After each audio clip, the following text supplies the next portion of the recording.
सकल पदारथ पावे। धूप दीप बेला पत्रों से बाबा को सवारो, शंकर जटाजूट गंगाधर हे गौरीश पुकारो। आया बाबा का त्योहार आया, शिवरात्रि का त्योहार आया। आया बाबा का त्योहार आया, शिवरात्रि का त्योहार आया।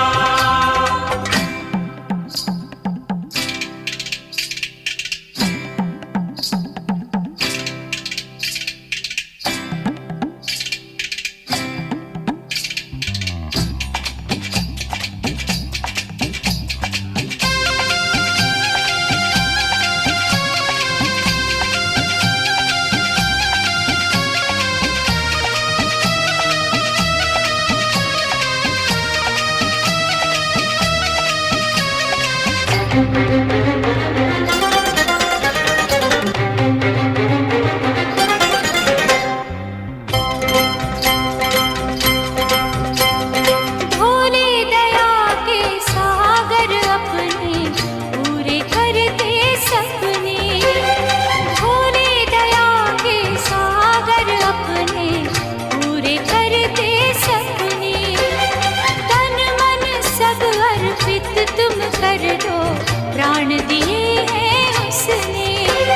सुबह शाम बामादर आकर मन मंदिर सवारो, श्रद्धा पूर्वक भक्ति भाव से शंकर को पुकारो। आया बाबा का त्योहार आया, शिवरात्रि का त्योहार आया। आया बाबा का त्योहार आया, शिवरात्रि का त्योहार आया। सारे गांव से दूध मंगाकर पिंडी को नहला दो, सारे गांव से दूध मंगाकर पिंडी को नहला दो। भोले को नहला दो, मेरे शंकर को नहला दो। आया बाबा का त्योहार आया, शिवरात्रि का त्योहार आया। आया बाबा का त्योहार आया, शिवरात्रि का त्योहार आया।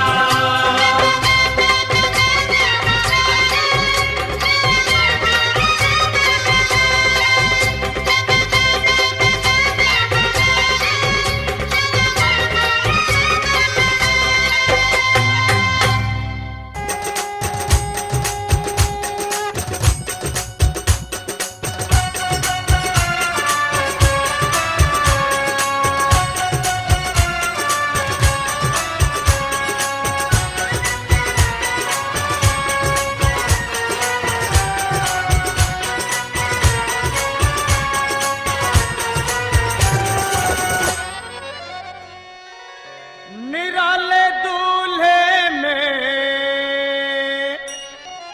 मतवाले दूल्हे में, सज रहे, अरे हाँ हाँ सज रहे रे।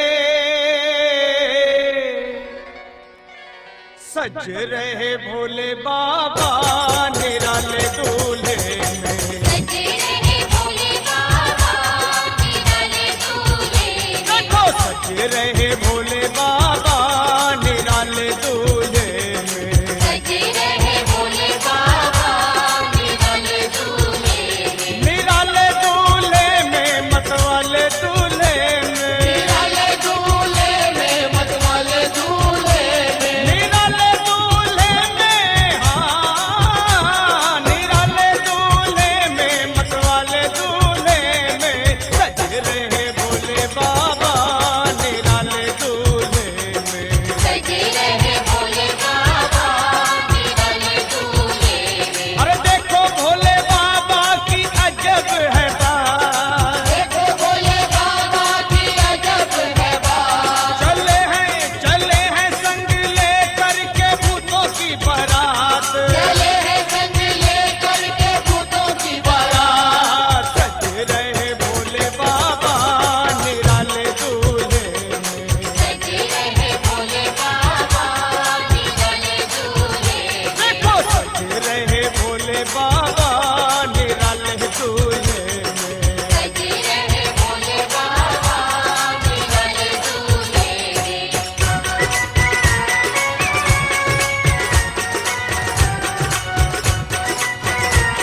ग्राम सेवा समिति छपरी की तरफ से आज हम लोग की जो सनातन धर्म की एक आस्था विश्वास का पर्व है शिवरात्रि, उसके लिए हमारे पूर्वजों की जो एक धरोहर रही है हनुमान जी की मंदिर, इस परंपरा को आगे बढ़ाने के लिए गार्जियन स्वरूप हम लोग के सुनील राय जी जो इसमें यूपीपी में इंस्पेक्टर हैं, उन्होंने एक अच्छी पहल की है और बहुत ही दिव्य व्यवस्था की है। नौजवानों ने मिलके बहुत ही दिव्य व्यवस्था किया हुआ है।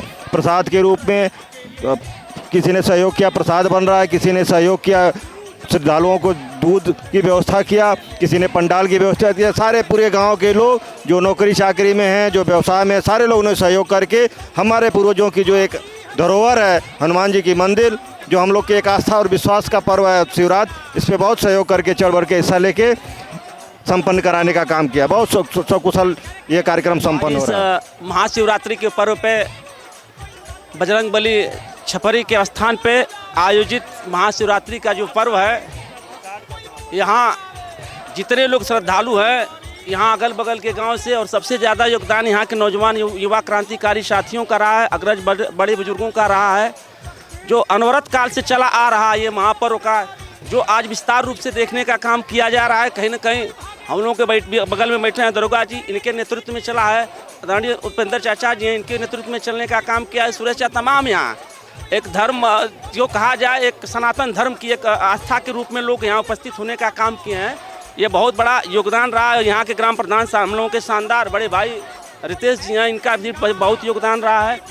और जानते हैं, हम लोग बता देना चाहते हैं, चूँकि हम लोग एक जनप्रतिनिधि के रूप में चलने का काम करते हैं, जब ज़रूरत पड़ेगी, जहाँ ज़रूरत पड़ेगी, हम लोग चलने का काम करेंगे, कुछ करने का काम करेंगे यहाँ। और मैं सभी लोगों से बता देना चाहता हूँ कि देखिए, ये भगवान भोले का पर्व है। यहाँ ना हम लोगों को कुछ सीखने की ज़रूरत है, और यहाँ से सीख करके जा करके अच्छे समाज का निर्माण करने का काम करेंगे और अच्छा संदेश देने का काम करने का काम करेंगे हम लोग। और मैं ज़्यादा कुछ नहीं कहूँगा, इतना बता दूँगा कि जहाँ इन कमेटी के लोग जितने लोग हैं, जब ज़रूरत पड़ेगी हमको बुलाने का काम करेंगे, जहाँ ज़रूरत पड़ेगी हम आपके साथ खड़ा रहने का काम करेंगे। दिगंबर हो शिव भोले की, दिगंबर हो बैल पे सवार। सबको भोलेनाथ दरबार में सबको हार्दिक बधाई। आज भी इस वर्ष भी शिवशंकर जी की पूजा इस मंदिर पर की जाती है, और इस साल ज़्यादा से ज़्यादा जनसंख्या में लोग आए हुए हैं, तथा मंदिर का भी शोभा बढ़ाई गई है। सभी श्रद्धालुओं से निवेदन है कि हर साल इस मेले का अवसर देखने का अवसर प्रदान करें। हमारे ग्राम सभा छपरी में महावीर जी के भोलेनाथ महाशिवरात्रि के पर्व पर आयोजन हो रहा है, जिसमें सभी भगवान भोलेनाथ के दरबार में हमारे गांव की जितने नवयुवक पार्टी है, सब लोग खड़े हैं, सबकी सेवा और सम्मानजनक सबको रख रहे हैं। इनको हमारे तरफ से धन्यवाद। और सज्जनों का अभिवादन और महावीर सेवा समिति ग्राम सभा छपरी की तरफ से इस विशाल मेला का आयोजन किया गया है, जो ग्राम सभा छपरी में आयोजित हुआ है। और सभी भक्त गणों का अभिनंदन वंदन करता हूं। और हमारे अति प्राचीन महावीर जी मंदिर ग्राम सभा में स्थित बहुत पुराना मंदिर है, और यहाँ भक्तजनों की मनोकामना पूरा होती है। और आज के दिन महाशिवरात्रि के दिन यहाँ बहुत दूर दराज से लोग इस मेले का आनंद लेते हैं, और यहाँ पे सकुशल मेला सब लोग आनंदित ले रहे हैं। और हनुमान जी की कृपा भक्तजनों पर बनी रहे। सत्य बनल शिव शंकर से, सारा दुखवा दूर हो जाला, बोल बम के मंत्र से। यही से तो कहत हई, जेकर नाथ भोले नाथ अनाथ कैसे होई, जेकर नाथ भोले नाथ अनाथ कैसे होई, जेकर नाथ भोले नाथ अनाथ कैसे होई, जेकर नाथ भोले नाथ अनाथ कैसे होई, अनाथ कैसे होई, अनाथ कैसे होई, अनाथ कैसे होई, अनाथ कैसे होई, अनाथ कैसे होई,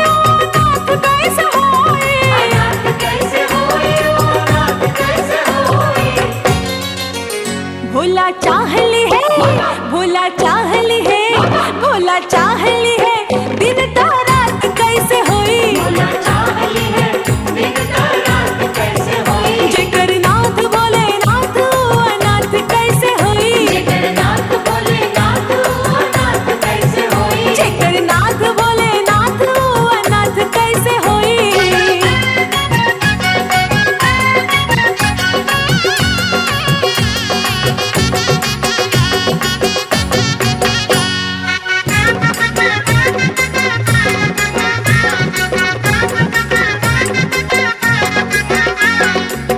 कल के असर भी अकाल होना